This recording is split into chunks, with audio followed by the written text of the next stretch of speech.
Hey everybody, Nick Espinoza, your chief security fanatic here. Don't forget to subscribe. Today, we are talking about the age of paranoia, because we're in it. And thanks to AI, it is blowing up. Now, Lauren Good of Wired had a really good write-up on this, and quite frankly, I'm cribbing from her, and there's a lot more in our article, but here are some of the highlights, and I think it's an important one to understand, and I will tell you why in a second, because we all know that digital imposter scams are nothing new, right? We got social media sites, dating apps, messaging, blah, blah, blah. There's so much bots, fake, everything, right? And so now we also have remote work issues. Distributed teams have been commonplace, especially since the pandemic. And so communication channels basically need to be secure and hardened because we're seeing a lot of fakery in that as well. And the same AI tools that tech companies promise are going to boost worker productivity are also making it easier for the criminals, obviously, and the jerks of the world to conduct basically fake personas, scams, all this kind of stuff, and they can do it essentially instantly. So, for example, on LinkedIn, it is getting harder to distinguish essentially a headshot that maybe has been photoshopped, although now it's all AI, right, of a real person from basically an AI generated fake of a person. And we're starting to see that these fake people that they're creating don't exist, but they look incredibly real. Fake videos are getting insanely good. And so email scammers are starting to basically impersonate people on video calls. We saw that incident in Hong Kong where somebody moved $30 million thinking they were on basically a Zoom call with their CFO and other executives when it was all deep faked except for that dude. So like these are things that we are seeing. And according to the U.S. Federal Trade Commissioner, FTC, reports of job and employment related scams have tripled between 2020 and 2024, and actual losses have increased from 90 million to over 500 million in that time. Now, these kinds of scams have become so widespread that AI startups are basically emerging to combat it. So Get Real Labs, Reality Defender, and a couple of others. Even Sam Altman, the CEO and founder of OpenAI, runs an identity verification startup called Tools for Humanity, which is basically doing iris scanning devices that capture biometric data. He was trying to do this with blockchain and all that kind of stuff, if you recall, with the cryptocurrency.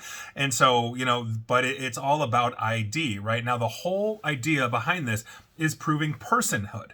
Essentially, somebody is actually real. Lots of people working on the blockchain technology said that blockchain is a solution for identity verification given how the blockchain functions. But some corporate professionals are turning instead to old-fashioned social engineering techniques to verify essentially what is potentially a fraudulent interaction, which they think could or could not or may not be legitimate, right? So we're in the age of paranoia, and when somebody asks you to send an email while you're mid-conversation on a phone, that's a verification check.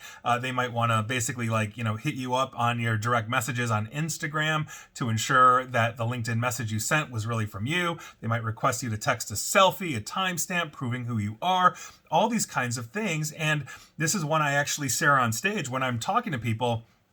If you know or have colleagues that you generate code words, between each other so that you know that you're actually talking legitimately to your colleague, especially if you're dealing with sensitive things like intellectual property, financial data, all this kind of stuff where you have the ability to move money, this is a huge issue. But here's the thing. Here's the actual thing, because as we are going through these validations and you are proving to me that you're real and I'm proving to you that I'm real, we are turning ourselves into human captchas, and it might be an effective approach for operational security, but what this really does, especially in a new relationship, let's say you've got a new client, you're seeking new employment, it creates an atmosphere of distrust between the two people on that call. And so I think we have to come up with some kind of not regulation, but some kind of check or system that essentially ensures that we are who we say we are. Like I've seen demos, for example, of Reality Defender feeding essentially AI generated something into it, and it gives you scores and percentages and all of that, and it has been pretty accurate as I've seen it work. And again, this is not a push for Reality Defender or anything like that. Go do your own homework on these things. But the point is that this is something I think we have a huge issue with right now. And quite frankly, we're going to have to get over this. And one of the problems I do think we have is that we are letting big tech, at least here in the United States, cut their trust and safety teams, not really adhere to compliances. Essentially, the only real thing we had for ethical development of artificial intelligence was an executive order from the previous administration that has been cut now or rescinded by another executive order from the current administration. And I think that is a negative thing. And I think as we see this absolute swell of disinformation, deepfake, etc. explode, yeah, it's very hard to trust what we are seeing or who we are seeing. I mean, for all you know, I'm AI and have been for years. Now you can go back. I've got longevity on my YouTube channel, for example. So you can go back years, literally like 5+, 6+, 7+ years, something like that.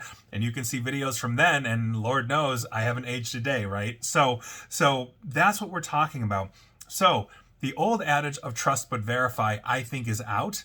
I think the adage that we approach, especially zero trust security when we're designing it, is the same for humans. Verify and then trust. And I think that's where we're falling down. So maybe it's blockchain. Maybe it's a platform we all have to sign up for. I'm not really a fan of giving my iris, which is uniquely and biometrically mine, to a Sam Altman of OpenAI, because quite frankly, they can use it any way they want. In the same way I didn't give my DNA to 23andMe, and we all saw how that worked out. So think about those things. That is your news of the day. I think it's absolutely nuts either way, but here we are. And I think we all are becoming more paranoid as a result of everything we've seen. And quite frankly, we shouldn't have any kind of government around the world, whichever government it is, paralyzed basically from acting on this, especially here in the United States, where AI is a massive market and one of the leaders. And please like, share, follow me here on Facebook and Twitter at NickAESP, where you're going to get 100% Nick all the time. I'm real. I'm real. Same with YouTube. And as always, stay safe, stay online, and please attempt to stay private, secure, and informed. Take care.